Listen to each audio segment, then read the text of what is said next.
तो what do you mean by relevant? एक तथ्य जो दूसरे तथ्य से ऐसे जुड़ा हो जैसे 5 से 55 तक दिया हुआ है। अब 5 में हमने बता दिया कि एविडेंस में be given of relevant fact and fact in issue. जो 5 कहता है जो साक्ष्य दिया जाएगा या तो सुसंगत तथ्यों का दिया जाएगा या विवादक तथ्यों का दिया जाएगा। अब सुसंगत कौन सी है? जो अब आगे दिए जाएंगे हमारे 6 से लेकर 55 तक दिए गए, यानी कि जो here and after declared relevant. ऊपर सबसे पहले आ जाता है सेक्शन 6। सेक्शन 6 जो बताता है, ये बताता था relevancy of fact forming the part of same transaction. अब देखो अगर इसको डायरेक्ट सभी लेके बैठे हैं, अब ये कहता है section 6 facts though are not in issue, ऐसे तथ्य जो विवाद में तो नहीं है। Facts though are not in issue are so connected with fact in issue, मतलब विवाद में नहीं है लेकिन विवादक तथ्यों से ऐसे जुड़े हैं जैसे कि as to form the part of same transaction whether they occurred at same time and place or different times and different places। देखो अब इसको तोड़ के ही आपको भैया पढ़ना है सीधे सीधे से। जब आप बेरक खोल के आप बात देखो, फैक्ट दो आर नॉट इन इशू, सबसे पहली लाइन ही आपकी ये बनती है, आप इसको दिमाग में बिठा लीजिए कि ऐसे सभी तथ्य जो विवाद में नहीं है, यानी कि वो डिस्प्यूट नहीं है उनका कुछ भी। अब are so connected with fact in issue, लेकिन विवादक तत्व से जुड़े हुए हैं। किस तरीके से जुड़े हुए हैं? As to form the part of same transaction, जैसे कि ये उसी एक समव्यवहार का भाग हो, वेदर चाहे वो एक समय पर और एक स्थान पर घटित हुए हो या अलग अलग समय पर और अलग अलग स्थानों पर घटित हुए। सीधा सा whether they occurred at same time and place और different times and different places. अब देखो भैया इसमें जो मेन चीज आती है, यह आती है theory of res gestae. Res gestae का जो मतलब होता है, ये होता है facts occurred in a same transaction, यानी कि जो सेम ट्रांजैक्शन में जो फैक्ट अकर्ड होते हैं they are called res gestae. अब यहाँ पे हम देखते हैं दो चीजें, एक लिखा हुआ है कि सीधा सीधा सा same time and same place और different times and different place. अगर हम इंग्लिश लॉ की बात करेंगे तो भैया वहां पे दिया हुआ है same time and same place, लेकिन अगर हम इंडियन लॉ की भी बात करते हैं साथ में तो यहाँ पे different times and different places दोनों ही चीजें मेंशन है। और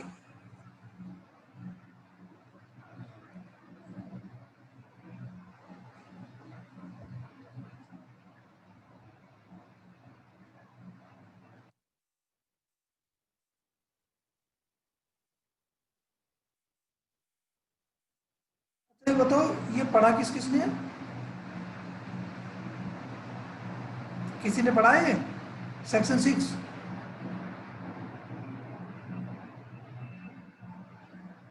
शाबाश, ये पढ़ा है तो बहुत बढ़िया।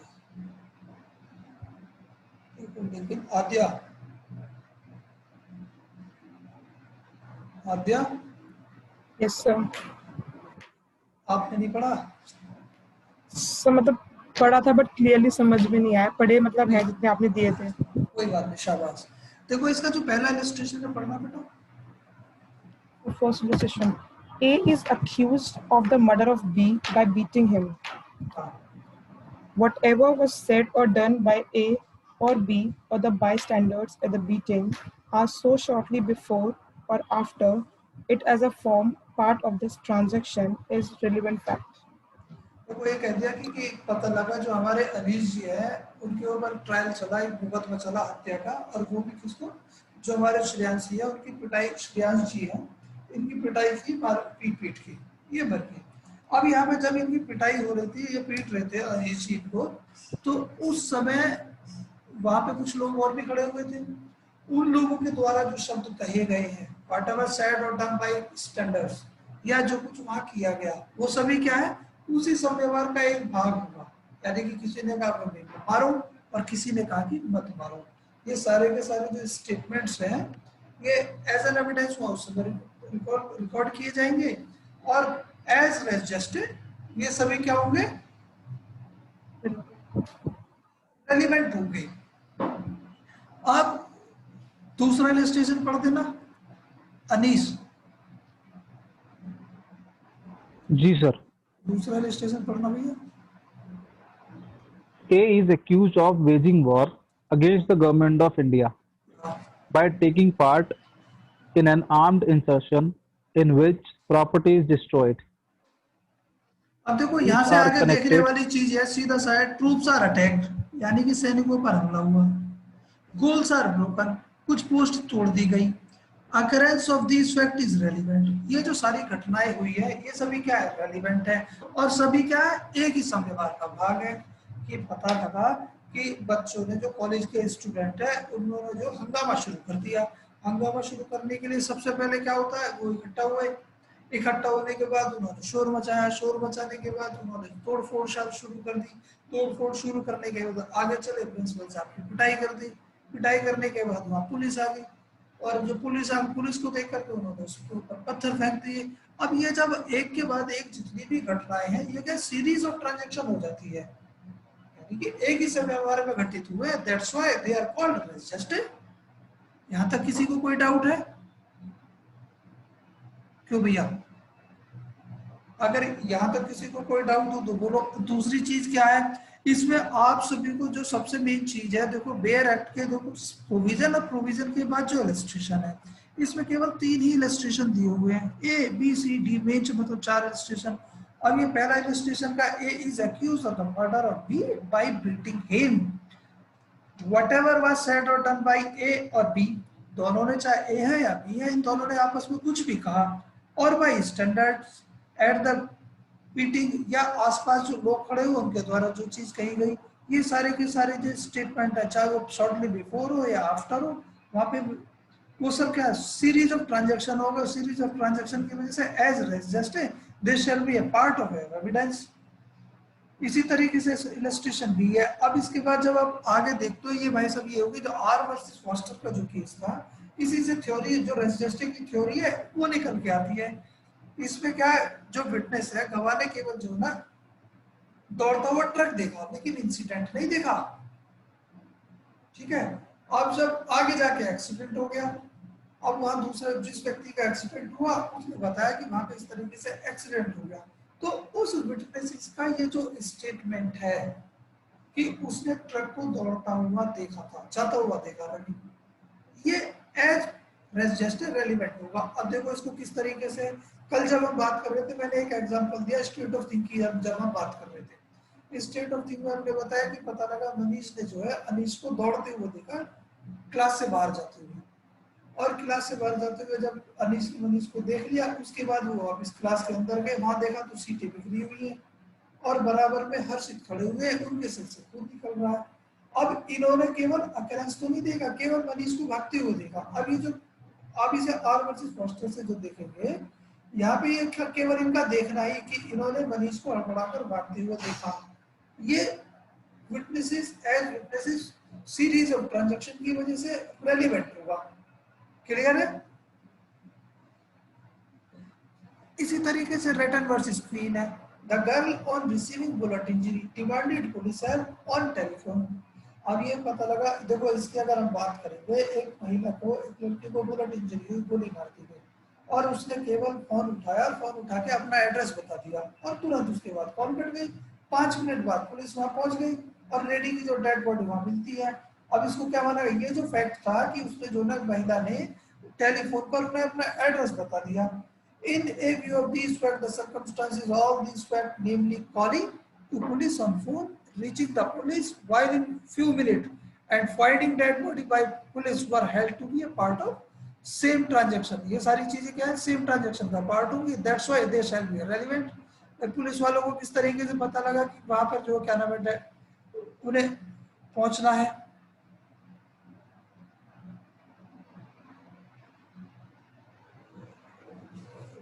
ट्रांजैक्शन होता है सर कोई भी सीरीज ऑफ एक्ट। सीरीज की देखो आपने क्लियर कट, इसमें एक चीज है, तो ट्रांजैक्शन से मतलब है समव्यवहार। समव्यवहार यानी कि एक के बाद जो एक्ट होता चला गया है, दैट इज कॉल्ड ट्रांजैक्शन। अब इसमें हम आगे चले, देखो पता लगा एक व्यक्ति घर से निकला, घर से निकलने के बाद उसने देखा कि सीरीज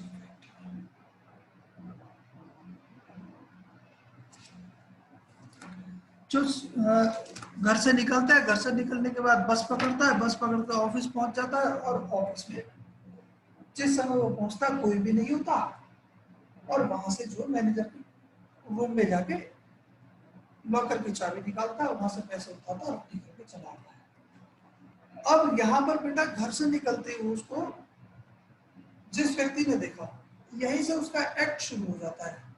अब देखो आबिदा ने पूछा कि हाँ जी, एक्ट तो वो है जो काम उस किसी पर्सन ने किया है, एक्शन लिया है उसने, और इवेंट जो मतलब घटित हुई है चीज, घटना ही मैं उसको बोलूंगी, अकरेंस। वैसा नहीं बोलेंगे भैया। देखो अच्छा, एक्ट की अगर हम बात करें, एक होता है पॉजिटिव एक्ट, एक होता है नेगेटिव एक्ट। पॉजिटिव एक्ट यानी कि जो कोई काम किया गया है, that is called positive act. Suppose तो पानी पिया गया, खाना खाया गया, या पता लगा टीचिंग की गई, पढ़ाया गया, चला गया, they are called positive act. जो नेगेटिव एक्ट है वो होता है जहां कोई चीज की जानी थी लेकिन नहीं की गई। जैसे कि आज मुझे पढ़ाना था लेकिन मैंने नहीं पढ़ाया, दैट इज नेगेटिव एक्ट। ठीक है। अब इसी के बाद जब हम एक्ट और इवेंट की बात करते हैं तो एक्ट वो होता है जिसमें ह्यूमन कंट्रोल होता है, यानी कि वो ह्यूमन के कंट्रोल में है, that's why it is called act. कोई काम को करना है या ना करना, दैट इज कॉल्ड एक्ट। और जो इवेंट होता है उसके ऊपर ह्यूमन कंट्रोल नहीं होता। अब देखो इसे जो हम इस प्रकार से समझेंगे, सपोज कीजिए जो हमारे ये श्रेयांश जैन जी हैं, ये बिल्डर और कंस्ट्रक्टर है। बिल्डर कंस्ट्रक्टर है, इनको एक ठेका दिया गया एक ओवरब्रिज बनाने का। ओवरब्रिज बनाने का जब इन्हें ठेका छूट गया, इन्हें ठेका दे दिया गया, उसके बाद क्या होता है, जो क्वालिटी का माल इन्हें लगाना चाहिए था उसमें, वो क्वालिटी का माल इन्होंने नहीं लगाया। मान लीजिए क्वालिटी की सपोज करें, बात करें कि 1-4 का मसाला उसमें होना चाहिए, 1-4 से मतलब 1 कट्टा सीमेंट का और 4 कट्टे रेत और बदल के होने चाहिए थे, इन्होंने उसमें 1-8 का मसाला लगाया, यानी कि 1 कट्टा सीमेंट का और 4 कट्टे रेत और बदल। अब उसके बाद जैसी पुल बन के तैयार हुआ और जो पुल है वो अपने आप कोलैप्स हो गया, तो इट इज कॉल्ड एक्ट और इवेंट। कोई बताएगा? आबिदा, अपने आप हुई है ये पुल, अपने आप कोलैप्स हुआ है, दैट इज इवेंट और act? The event, it's event. It is not a event, it is a act, because क्योंकि इसमें ह्यूमन कंट्रोल था। अगर इसमें मसाला ठीक लगाया जाता, यहाँ पे नेगेटिव एक्ट हुआ है। जो इनकी प्रॉपर ड्यूटी थी, प्रॉपर ड्यूटी क्या थी बिल्डर की, उस पे जो है सही क्वालिटी का मसाला लगाए, तो यही तो वजह होती है। जो इस तरीके की बिल्डिंग जब कोलैप्स होती है, उनके अंदर जो मटेरियल है सही क्वालिटी का नहीं लगाया जाता, और उनके ऊपर जब केस फाइल किया जाता है और गिल्टी होल्ड किया जाता है, वो प्ली तो यही लेते हैं कि देखो ये इवेंट है, अपने आप गिरा है। लेकिन But अगर कोई नेचुरल कैलेमिटी, देखो रुको 1 मिनट बेटा, 1 मिनट रुको। वहां पर वो प्ली तो ये लेते हैं कि अपने आप कोलैप्स हुआ है, जो इस वजह से ये इवेंट है और ये इसके लिए गिल्टी होल्ड नहीं होनी चाहिए। लेकिन वहां पर उनकी क्योंकि लायबिलिटी थी, सही क्वालिटी का मसाला लगाए नहीं लगाया, दैट्स व्हाई, मतलब क्वालिटी के खराब होने की वजह से वो गिरा है अगर, तो उस समय दैट इज कॉल्ड एक्ट। लेकिन अगर जब नेचुरल कैलेमिटी और जो उसकी बात करते हैं, नेचुरल कैलेमिटी क्या है? नेचुरल कैलेमिटी तो वो चीज है जिसके ऊपर ह्यूमन कंट्रोल नहीं है। yes. अगर हाँ ह्यूमन कंट्रोल उसके ऊपर नहीं है, that's why it is event. अगर उस पे ह्यूमन कंट्रोल होता है, it shall not be event. और यहाँ पर अगर हम जब कोलैप्स की बात करेंगे, यहाँ पे ह्यूमन कंट्रोल था, अगर सही मसाला लगाया जाता तो वो अपने आप नहीं गिरता। Yes. नेचुरल कैलेमिटी से गिर जाता, इट डजंट मैटर। लेकिन क्योंकि वो माल के सही ना होने की वजह से गिरा है, that's why it is negative act. अब इसके बाद देखो हम जो बात कर रहे थे रिटर्न वर्सेस स्क्रीन पे, देखो इस यहाँ तक तो क्लियर है, कि इसमें आगे चले भैया।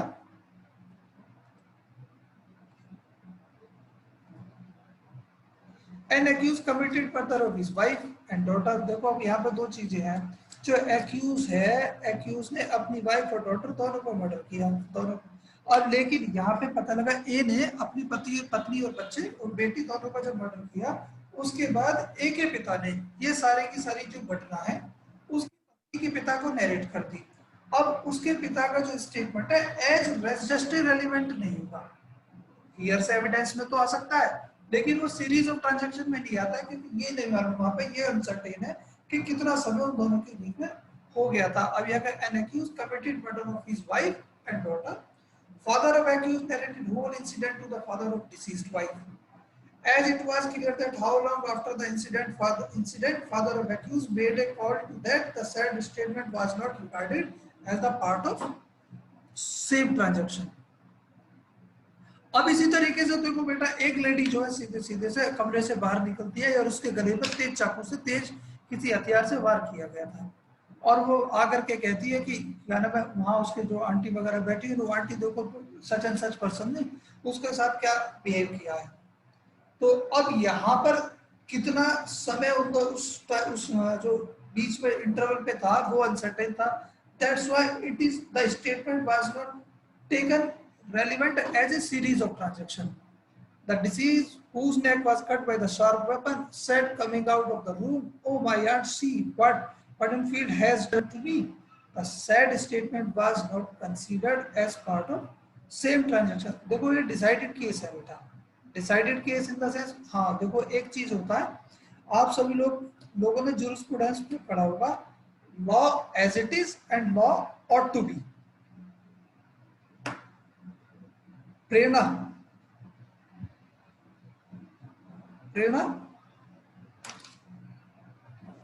Yes sir.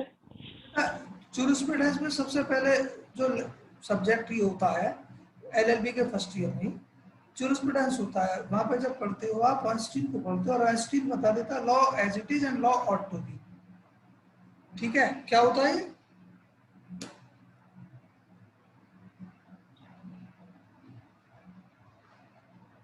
Law as it is and law ought to be. चलो कोई बात नहीं। प्रिया जी सर। बेटा सर वो हाँ, law as it is and law ought to be क्या होता है? सर जो ऑस्टिन बात करता है लॉ एज इट इज की बात करता है कि जो लॉ फिलहाल प्रेजेंट में प्रिवेल कर रहा है। देखो दो चीजें हम पढ़ते हैं, law as it is and law ought to be. Law जैसा है और लॉ जो कि होना चाहिए। जब हम बेटा देखो पैनल लॉज की बात करते हैं, तो अगर हम इंटरप्रिटेशन ऑफ स्टैट्यूट पे आप चले जाओ, वहां पे स्ट्रिक्ट एंड लिबरल कंस्ट्रक्शन एक रूल होता है, यानी कि स्ट्रिक्ट जो कंस्ट्रक्शन है, जो स्ट्रिक्ट अर्थ है कंस्ट्रक्शन करेंगे हम किसी भी लॉ का, तो जब हम आईपीसी की बात करेंगे तो लॉ जैसा है हम ऐसे के ऐसे इसको लेंगे, यानी कि अगर सजा 5 साल लिखी है तो 5 से कम नहीं होगी। लेकिन दूसरी तरफ होता है लिबरल कंस्ट्रक्शन। लिबरल कंस्ट्रक्शन की जब हम बात करते हैं, यानी कि जो लॉ ऑट टू बी, जब हम लेबर वेलफेयर की बात करेंगे या वुमेन वेलफेयर की बात करेंगे, तो वहां हम देखते हैं कि लॉ इस तरीके का होना चाहिए जिससे इन लोगों को बेनिफिट हो। तो इसी तरीके से बेटा यहाँ पे है, ये जो डिसाइडेड केस है लॉ एज इट इज, यानी कि ये जैसे हैं वैसे ही आपको पढ़ने हैं, इसमें आपको अपना दिमाग नहीं लगाना है। मोस्टली क्या होता है जब क्वेश्चन आता है वहां पे ऑब्जेक्टिव, तो जो उसका आंसर एज इट इज दिया हुआ है, जो आंसर है आपको केवल वही ऑप्ट करना है, इससे अलग दूसरा ऑप्ट आप नहीं करेंगे। लेकिन अगर आपने अपना लॉ